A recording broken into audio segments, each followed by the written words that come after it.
been quite some time that we've seen Benjamin Netanyahu sit down and do a full-scale podcast because the man's been relatively busy, with the whole Gaza conflict. I think it's been a few years since he's done an actual podcast. The last podcast that I heard him on was actually Lex Friedman's podcast before this war actually took full scale. It was not long after October 7th happened. And well, now Benjamin Netanyahu, with the conflict over in Gaza at the moment, lots of lies have been spread about that recently. And then also with the whole Iran conflict, and then obviously with the supposed attack on the Catholic Church, which if you look at the real facts, it was shrapnel. The building still stands.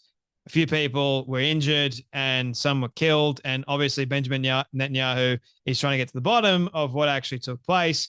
And he's not relatively happy either. And he's condemned the actual attack.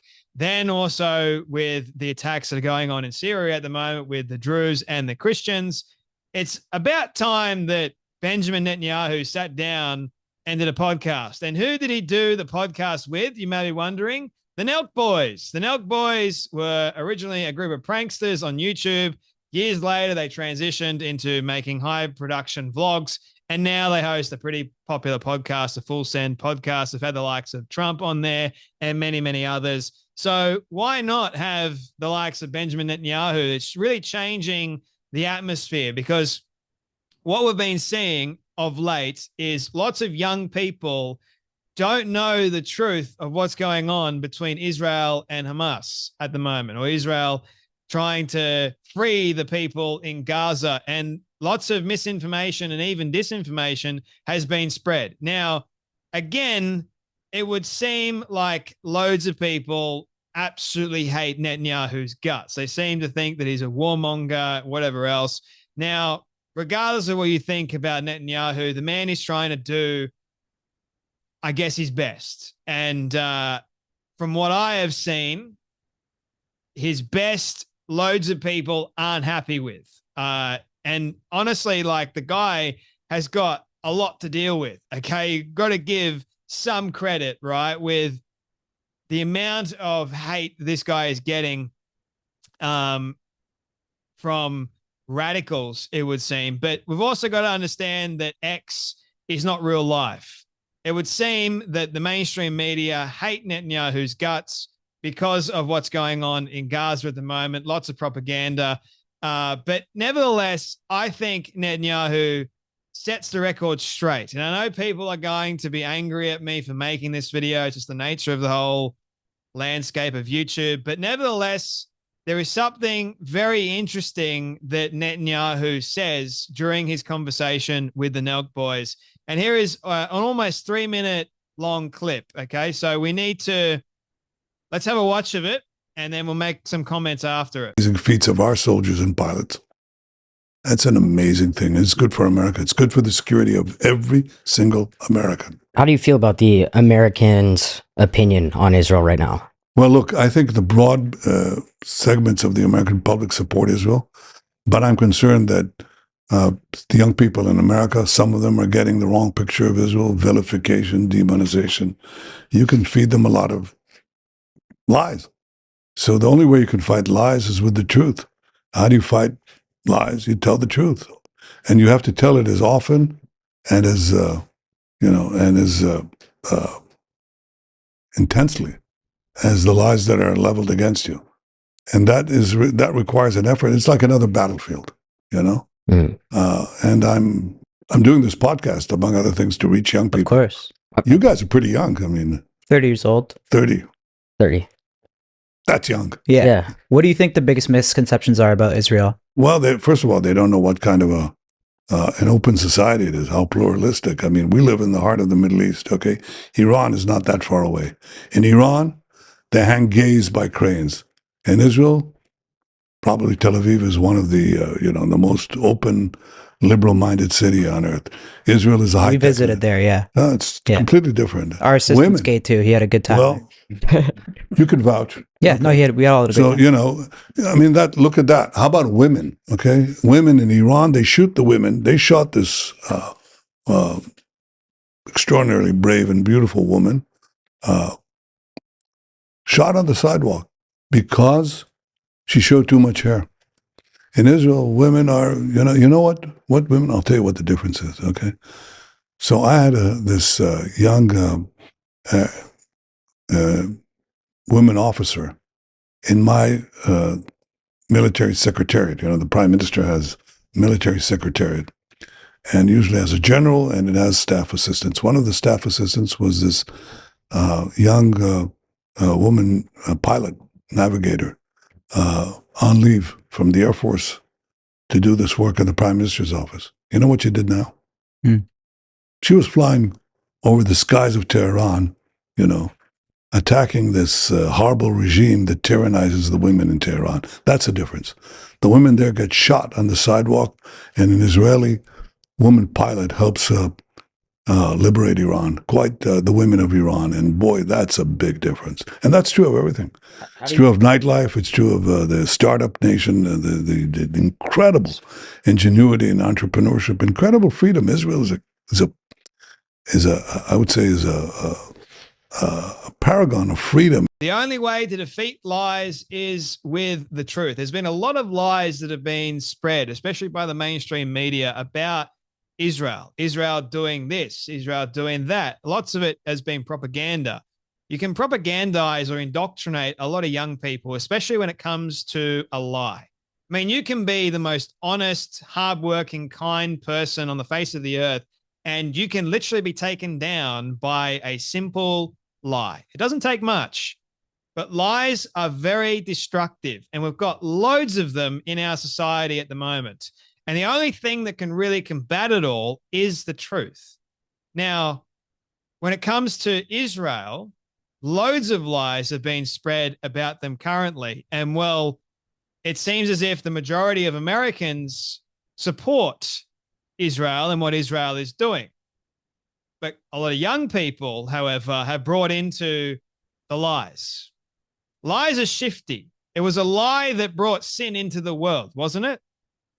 Pride and ego appeals to lies.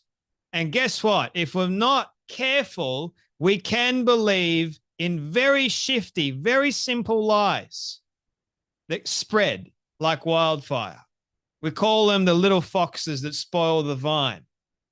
So the vine can be quite strong 1 minute, then all it takes is a little lie, kind of like a whisper almost. And then someone gets the wrong idea of what and who you are, and then you begin to crumble. Your reputation, your character now has been tarnished, all because of a lie. I'm dealing with something at the moment very similar to this, not in the scale of Israel, but dealing with a lie that is being spread about me that is not true. And it's quite interesting to see how that lie has evolved.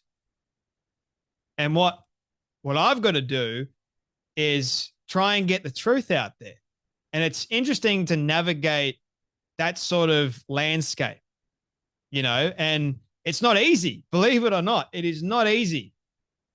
Can you only imagine how Israel must be feeling at the moment with the amount of lies spread about them and the amount of hate and vitriol? The mainstream media hates their guts. But I mean, good on Netanyahu for trying to set the record straight. Now, does that mean that Israel doesn't lie about certain things? Everyone lies at some point, especially like the top leaders. The corruption begins obviously at the top. It's the worst part. And then it trickles down. The ones that suffer are the weak ones. The ones that suffer are the poor ones, usually. So it doesn't mean that Israel is totally innocent in all of this. But they are not the enemy. Just like in my example at the moment, with what I'm going through, I'm not the enemy. I'm actually the victim. And I'm having to navigate that. It's not easy because I'm a man of integrity. I value my name. I value honesty above all else. And when you have people that believe in a lie, it's like, what do you do? How do you deal with that sort of situation. And like Netanyahu, for example, you combat it with the truth. You tell people the truth. This is what it is. Now, people are going to believe in whatever they want to believe in, just the way that life works, unfortunately. But as long as you stand before God and you know for a fact that you are telling the truth and you've done absolutely nothing wrong, that's what matters, because the truth will vindicate every single person. Every single person will be free once they hear the truth. Now, there's another lie that is going around saying that, well, Israel is stopping people from getting food and aid. Here's what Netanyahu had to say about it.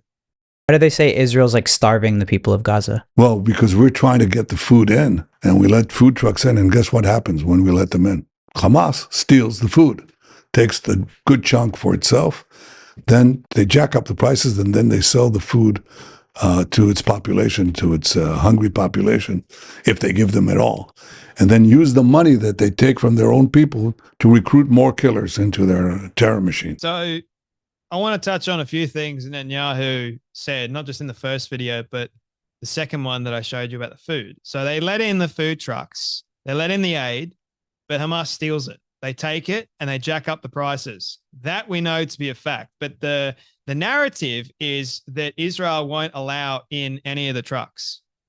And also the other narrative is, well, they won't allow in any of the Western journalists.